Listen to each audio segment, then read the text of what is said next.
প্রত্যন্ত এলাকার কোনো স্বাস্থ্যকেন্দ্র বা গ্রামীণ হাসপাতালের নয়, ভয়ঙ্কর এবং বিপজ্জনক এই ছবি খাস কলকাতার অন্যতম ব্যস্ত এনআরএস মেডিকেল কলেজ হাসপাতালের। শুক্রবার এখানকারই ইউএনবি বিল্ডিংয়ের 6 তলার ছাদ থেকে বড়সড় একটি চাঙড় ভেঙে পড়ে। অল্পের জন্য বড়সড় বিপদের হাত থেকে রক্ষা পান রোগীরা, তবে ভেঙে চুরমার হয়ে যায় সিসিইউ এর মেঝে। আরজিকর মেডিকেল কলেজ হাসপাতালের লিফট কাণ্ডের রেশ কাটতে না কাটতেই এনআরএস মেডিকেল কলেজ হাসপাতালে রোগী নিরাপত্তা নিয়ে বড়সড় প্রশ্ন উঠে গেল। ঘটনাটি ঘটেছে এই হাসপাতালের ইউএনবি বিল্ডিংয়ের 6 তলায়।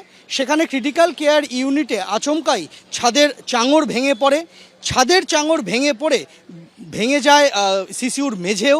এমনকি শুধু চাঙড় ভেঙে পড়া নয়, ছাদ বড়সড় ফাটল দেখা দিয়েছে। তার মধ্যে ছাদের যে পিলার রয়েছে সেই পিলারের থেকে দেওয়াল আলাদা হয়ে গিয়েছে। ভয়ের তো বিষয়, এখনো আছি এখানে আমরা, হয়তো যদি আমাদের গাড়িও তো পড়তে পারে, এটা আতঙ্কেরই বিষয়।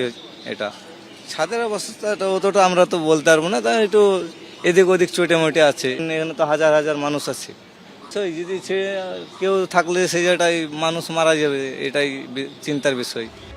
20 মার্চ আরজিকর মেডিকেল কলেজ হাসপাতালে ছেলের চিকিৎসা করাতে এসে লিফটে পিষে মৃত্যু হয় দমদমের বাসিন্দা অরূপ বন্দ্যোপাধ্যায়ের। তার 3 দিনের মাথায় ওই একই হাসপাতালে চিকিৎসা করাতে এসে মৃত্যু হয় বিশরপাড়ার বাসিন্দা বিশ্বজিৎ সামন্ত। গুরুতর অসুস্থ অবস্থাতেও দূরের শৌচালয়ে যেতে গিয়ে মৃত্যু হয় বলে অভিযোগ।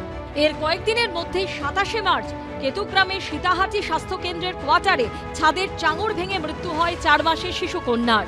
সেই ঘটনার রেশ কাটতে না কাটতে এবার এনআরএস হাসপাতালের রোগী ভর্তি মেডিসিন বিভাগের সিসিইউতে ভেঙে পড়ল ছাদের চাঙড়। ঘটনার পরেই ক্রিটিক্যাল কেয়ার ইউনিটে ভর্তি থাকা 12 জন রোগীকে সরিয়ে দেওয়া হয়, বন্ধ করে দেওয়া হয় ওই ওয়ার্ডটি। হাসপাতাল সূত্রে খবর, এদিনের ঘটনায় ক্রিটিক্যাল কেয়ার ইউনিটের নিচেই থাকা কার্ডিওলজি বিভাগের ছাদেরও ক্ষতি হয়েছে। ওয়ার্ড বন্ধ করে দেওয়া হয়েছে, ক্রিটিক্যাল কেয়ার ইউনিট ওই ঘর থেকে অন্যত্র স্থানান্তরিত করা হয়েছে। যতক্ষণ না পর্যন্ত মেরামতির কাজ শেষ হচ্ছে, ওই ক্রিটিক্যাল কেয়ার ইউনিট বা সিসিইউতে রোগী ভর্তি বন্ধ রাখা হবে বলে সিদ্ধান্ত নেওয়া হয়েছে। ভয়ানক ব্যাপার, কিন্তু পেশেন্ট যাকে কিছু হয় নাই, এটাই ভালো। এমনি যে চাঙড় ছেড়ে পড়েছে, রুগীকে শিফট করা হয়েছে। আমরা চাইছি যে আরও দ্রুত কাজ চালু হয়ে যাক। এনআরএস হাসপাতালের মেডিসিন বিভাগের সিসিইউতে ছাদের চাঙড় ভেঙে পড়ার ঘটনায় স্বাস্থ্য সচিব নারায়ণ স্বরূপ নিগম জানিয়েছেন, 1 এপ্রিল ফাটলটি নজরে আসার পরই পূর্ত দপ্তরকে বিষয়টি জানানো হয়। তারা প্রয়োজনীয় পদক্ষেপ করেছে। ফল সিলিং সরিয়ে ছাদ মেরামতির কাজ চলছে। এমনিতে ওই বিল্ডিং নিরাপদ।